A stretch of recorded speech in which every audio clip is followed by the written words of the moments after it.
भारतीय सेना के retired major general Vishambar Dayal ने कहा है कि भारतीय जनता पार्टी की सरकार ने देश की सुरक्षा में सेंध लगाई है।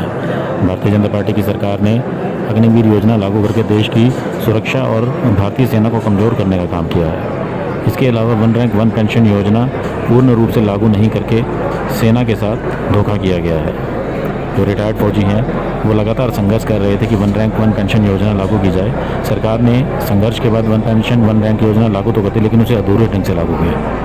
इसके अलावा उन्होंने कहा कि चीन के मुद्दे पर भारतीय सरकार चुप्पी साधे हुई है। लद्दाख के इलाके में चीन ने भारतीय सीमाओं पर कब्जा किया हुआ है, लेकिन भारत सरकार की तरफ से कुछ भी नहीं कहा जा रहा है। ये सब बातें retired major general Vishambar Dayal ने आज हिसार में पत्रकारों से बातचीत करते हुए कही और कांग्रेस भवन में पत्रकारों से बातचीत कर रहे थे। उन्होंने कहा कि रिटायर्ड फौजी कांग्रेस को अपना समर्थन कर रहे हैं, क्योंकि कांग्रेस ने वादा किया है कि अगर यदि वो सरकार में आती है तो अग्निवीर योजना को खत्म कर दिया जाएगा और वन रैंक वन पेंशन योजना को भी पूर्ण रूप से लागू किया जाएगा। देखिए, मैं स्पष्ट करता हूं कि ना तो मैं कांग्रेस का प्रवक्ता हूं, हाँ, और ना मैं कांग्रेस का आज तक कोई रिकग्नाइज्ड मेंबर हूं, लेकिन मैं एक समर्थक हूं कांग्रेस का, क्योंकि जो हमारे मुद्दे थे, जो हमारे मेन मुद्दे हैं, हमारे एक्स सर्विसमैन के मुद्दे हैं, देश की सुरक्षा के मुद्दे हैं, उन मुद्दों पर कांग्रेस का और हमारा एक तरह से एक ओपिनियन है। कांग्रेस उस ओपिनियन को सपोर्ट करती है और खासकर जब भारत जोड़ो यात्रा थी, हमने राहुल गांधी जी को कुछ मुद्दे रखे, उन्होंने सहमति दी एकदम से, और जो दीपेंद्र सिंह हुड्डा ने उन मुद्दों को बार बार पार्लियामेंट में उठाया, और जो यहाँ के सांसद हैं के लिए जो चुनाव लड़ रहे हैं कांग्रेस का जेपी साहब, वो उन मुद्दों पर हमारे पूरी समर्थन करते हैं। और अगर पार्लियामेंट में कल गए आप लोगों ने चुना तो मैं समझता हूँ वो उसका पूरा समर्थन करेंगे और वो हमारे स्पोक्समैन की तरह, हमारे वकील की तरह पार्लियामेंट के अंदर जो हमारे मुद्दे हैं उनको उठाएंगे। तो हम उनके समर्थन में यहाँ आए हैं ताकि लोग समझें कि देश किस रुख में जा रहा है। सबसे पहली बात तो ये है कि अग्निवीर पर इस देश की सुरक्षा का सबसे बड़ा सेंध है। अग्निवीर जो सुरक्षा जो 4 साल की स्कीम सरकार ने चलाई है, अगर ये नहीं हटाई गई, अगर इस स्कीम को स्क्रैप नहीं किया गया तो आने वाले समय में भारतीय सेना कमजोर पड़ेगी, क्योंकि भारतीय सेना 4-6 महीने की ट्रेनिंग से 4 साल की नौकरी से युद्ध नहीं लड़ा जा सकता। ये हमने यूक्रेन और रशिया की लड़ाई में देख लिया। वो लड़ाई लंबी खिंचती जा रही है क्योंकि दोनों के पास ट्रेन मैन पावर नहीं है। रशिया के पास दुनिया के सबसे आधुनिक हथियार हैं, सबसे कारगर हथियार हैं। आज यूक्रेन को सबसे अच्छे हथियार दे चुका है, मतलब अमेरिका, लेकिन लड़ाई किसी दौर में नहीं जा रही। लड़ाई स्कर्मिशेस में है, लड़ाई हर रोज दोनों तरफ झगड़े की तौर पे, क्योंकि दोनों के पास ट्रेन आर्म फोर्सेस नहीं है। भारतीय सेना सबसे ट्रेन, सबसे डिसिप्लिन, सबसे मोटिवेटेड दुनिया की आर्मी है। और आपने अग्निवीर जैसी स्कीम, जहां 6 महीने की एक बच्चा ट्रेनिंग करेगा, 4 साल के लिए वो वहां रहेगा, उनमें से 75% वापस आ जाएंगे। आपका जो सरकार है उसने एक पक्ष ही नहीं रखा कि किया क्यों है। कभी कहते हो हम फौज को यंग करना चाहते हैं, कभी कहते हो हम इन लोगों को समाज में वापस ला के डिसिप्लिन लोगों को समाज सुधारना चाहते हैं, कभी कहते हैं ये टेक्नोलॉजिकली आके कंट्रीब्यूट करेंगे। क्योंकि आप अपना गोल पोस्ट इसलिए बदलते हो कि आपकी क्लैरिटी नहीं थी, आपने कोई सैंपल के तौर पे आपने कोई प्रोजेक्ट नहीं चलाया था और आपने इसके प्रोज एंड कॉन्स पे डिस्कशन नहीं की थी, ये थोप दिया आपने। जब मुल्क गरीब था, जब भारत गरीब था, भारत की $500 बिलियन भी इकोनॉमी नहीं थी, भारत की $400 बिलियन इकोनॉमी थी, जब भारतीय सेना, भारत 12 लाख सेना का, 1.2 मिलियन सेना का खर्च उठाती थी, आधुनिक हथियार देती थी और हमें पेंशन देती थी। आप आज जब 3 ट्रिलियन 5 ट्रिलियन भारत की सुरक्षा के मुद्दे बढ़ गए हैं, तब आप कहते हो नहीं साहब हम पेंशन घटाने के लिए, ये एक्चुअल मुद्दा ये है कि पेंशन घट जाएगी और हमें हमारे को राहत मिलेगी, बजट को राहत मिलेगी। अगर 3 ट्रिलियन 5 ट्रिलियन इकोनॉमी ग्रो गया, अगर भारतवासी आज 4.5 मिलियन भारतवासी अमेरिका में हैं, 10 मिलियन इंडियंस अब्रॉड काम करते हैं, दुनिया आज असुरक्षित है, दुनिया के अंदर कोई सुरक्षा नहीं है, दुनिया के अंदर हाहाकार मची है। ऐसे टाइम पर इस किस्म की स्कीम लाना भारतीय सेना को कमजोर करता है। और भारतीय सेना का चाइना के साथ एक स्टैंड ऑफ है। चाइना के साथ हमारी एक लड़ाई है, जारी है। अगर हम 1 मिनट हमारा सैनिक आंख बंद कर ले तो चाइना घुस जाएगा। वो शरीफ नहीं है, वो एक विस्तारवादी मुल्क है, सब दुनिया मानती है विस्तारवादी है, वो विस्तार अपना करता है। तो और पाकिस्तान के साथ भी आज तक हमारा कोई समझौता नहीं है, आज भी पीओके हमारा पाकिस्तान के पास है। तो जब तक हमारे मुद्दे नहीं सुलझ जाते, चारों तरफ हमारे देखिए अनस्टेबिलिटी है, श्रीलंका में अनस्टेबिलिटी है, अगर आप म्यांमार में देखें अनस्टेबिलिटी है, एक मालदीव में अनस्टेबिलिटी है, पाकिस्तान के अंदर अनस्टेबिलिटी है, अफगानिस्तान के अंदर अनस्टेबिलिटी है। ऐसे में भारत इस इलाके में एक स्टेबल कंट्री है, एक मजबूत देश है, हमारी पॉपुलेशन 1.4 बिलियन बेशक हो, लेकिन वो बहुत मजबूत है।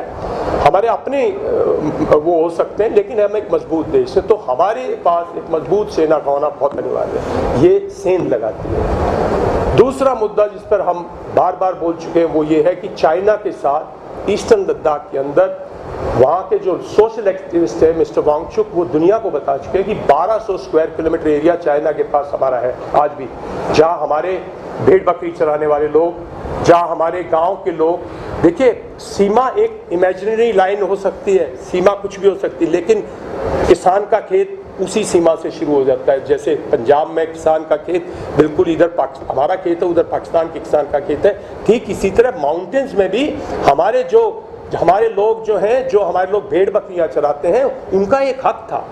तो आपने जिस दिन कैलाश पर्वत से सेना को वापस हटा लिया, आपने जिस दिन अपने एरिया में उसको नो जोन लगा लिया, जो दोनों के बीच में जो एक सामूहिक, मतलब जिसमें दोनों पेट्रोलिंग नहीं करेंगे, एक कॉमन जोन क्रिएट कर दिया, और आपने ऑलमोस्ट जो 26 पेट्रोलिंग पॉइंट्स हैं उन पे अपना अभी भी मुद्दा है। तो इस मुद्दे पर सरकार चुप है, इस मुद्दे पर सरकार देश को सच नहीं बोलती, इस मुद्दे पर पार्लियामेंट में डेमोक्रेसी का क्या फायदा? अगर डेमोक्रेसी का फायदा जब है जब पूरी की पूरी पार्लियामेंट डिस्कस करे, पार्लियामेंट को सच बताया जाए, देश को सच बताया जाए, और आप इस मुद्दे पर चाइना पीछे हटेगा। आज चाइना मस्त बैठा हुआ है, क्योंकि वो कह रहा है, ये तो खुद ही नहीं मान रहे कि हम अंदर घुसे, ये खुद ही कह रहे हैं हम अंदर नहीं घुसे।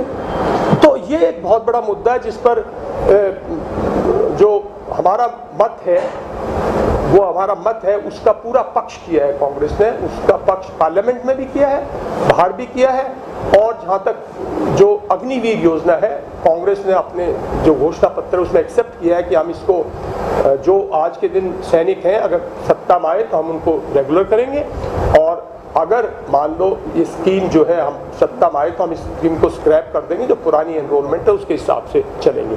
तो ये 3 मुद्दे हैं। एक हमारा और का मुद्दा है 1 रैंक 1 पेंशन में का, इस सरकार ने हमें 1 रैंक 1 पेंशन दी, क्योंकि हमारा बहुत भारी सरकार को शुरू में फौजियों ने बहुत समर्थन दिया और बहुत प्रेशर था, लेकिन उसके अंदर हमारे जो जीएसओ साहिबान हैं उनकी पेंशन वो की वो है जो 2014 में थी, 2022 में भी वही स्केल दे के आपने दे दिया। साहब 2014 से 2022 महंगाई कहाँ गई है? तो मतलब इस किस्म की चीज़ें जब सरकार करती है, अधूरे काम करती है, हमारे अंदर उससे रोष पैदा होता है। तो इन मुद्दों पर कांग्रेस हमारे साथ है, तो हम कांग्रेस के समर्थन में हैं। और बहुत, मैं जहाँ भी गया हूँ, मैं राजस्थान में भी गया हूँ, हरियाणा में भी ट्रैवल करता हूँ, हमारे एक्स सर्विसमैन भारी मात्रा में आज जो है इन मुद्दों पर कांग्रेस के खिलाफ है, मतलब इस सरकार के खिलाफ है और कांग्रेस के पक्ष में। कांग्रेस ने, राहुल गांधी ने बताया, तो आपको लगता है कि इसका असर देखने को मिलेगा और यूथ में नाराजगी रियल में है, या आप कांग्रेस को सपोर्ट कर रहे हैं? देखिए, यूथ में नाराजगी बिल्कुल, अग्निवीर के लिए मैं आपको स्पेशली बताता हूँ। देखिए, मैं गांव से चला हूँ, मेरे फादर भी गांव से जवान चले थे। हमारे समाज पर बहुत, हमारे समाज ने एक तरह से यूँ समझो, हमारे समाज की जो आर्थिक सुरक्षा है उसमें सेना का, ग्रामीण आर्थिक सुरक्षा में सेना की जो नौकरी है उसका एक बहुत बड़ा हाथ है। 2 भाई हैं, एक भाई वहाँ जाके नौकरी करता है, दूसरा भाई यहाँ अपने उसी के घर उसी के साथ अपना गुजारा करता है। तो ये हमारी बिल्कुल जायज़ बात है और हम नहीं उठा रहे। आप जाके यूथ को देखिए ना, आप जाके देखिए यूथ कैसे प्रैक्टिस करता था। जहाँ 1 साल के अंदर हरियाणा के अंदर से 5600 से 6200 तक लोग भर्ती होते थे और आने वाले 20-25 साल तक उनकी सिक्योरिटी गारंटीड थी, उनकी फैमिलीज की सिक्योरिटी गारंटीड थी, उनकी लाइफ गारंटीड थी, उनकी पेंशन गारंटीड थी, देश की सुरक्षा गारंटीड थी। साहब, इस प्रांत ने इस देश की सुरक्षा के लिए 1947 से आज तक मैक्सिमम सैक्रिफाइसेस दिए। हर गांव के अंदर जाके देखो, शहीदों के नाम लिखे हुए हैं। तो हमने इस देश की सुरक्षा के लिए लोग दिए साहब, बलिदान किया है। तो इसका मतलब ये थोड़ी एक जो प्रथा है और इससे सेना कमजोर होती है। और यूथ में एस्पिरेशंस है, आज यूथ के पास जॉब नहीं है, प्राइवेटाइजेशन में वैसे ही जॉब्स नहीं है। और आप सोचते हो गांव का लड़का जो 10वीं क्लास 12वीं क्लास में जिसकी उमंग थी मैं सेना में जाऊं, उसकी जीवन बदलता था। आपने उसकी पूरी जीवन प्रणाली को मतलब खत्म कर दिया। शिक्षा है ये, इससे हमारे पिताजी फौज में गए, हमें आगे शिक्षा मिली ना, हम अफसर बने, तो ये हमारा समाज इंप्रूव होता है ना, हुआ ना। तो रोष है साहब, आप जाके लोगों से मिलिए, यूथ से मिलिए। हम हर रोज घूमते, मैं और करण मलिक हर रोज लोगों में जाते हैं, और यूथ के अंदर रोष है। क्योंकि एक आप एकदम से हर आदमी एक क्वालिफिकेशन करके डॉक्टर और हर आदमी आईएएस ऑफिसर तो नहीं बन सकता ना। हर और नौजवान गांव में उसकी अपनी परिस्थितियां हैं, उसके माँ बाप की परिस्थितियां हैं, उसकी आर्थिक परिस्थितियां हैं, उसके बचपन का ग्रोथ में उसकी एजुकेशन की परिस्थितियां हैं। तो एक सैनिक का आपने उसका अपना हक छीन लिया।